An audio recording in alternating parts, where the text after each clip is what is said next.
Shear line pa rin na nakakapekto sa eastern section ng Visayas at Mindanao, habang northeast monsoon nakakaapekto sa Luzon at nalalabing bahagi ng Visayas. Walang bagyo o low pressure area na minomonitor sa loob ng ating PAR na maaaring makaapekto sa lagay ng panahon. Ngayong araw ang Southern Leyte, Caraga, Northern Mindanao at Davao Region apektado po ng shear line, kaya sana maulap na kalangitan na may kalat-kalat na pag-ulan at thunderstorm. Ang Cordillera Administrative Region, Cagayan Valley, Aurora, Quezon at Bicol Region apektado ng amihan.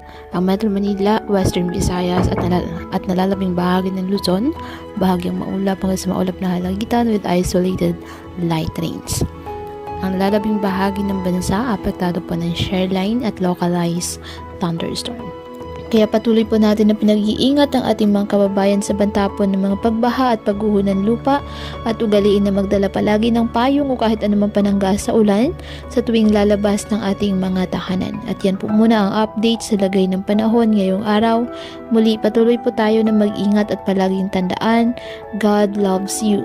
Stay safe and God bless.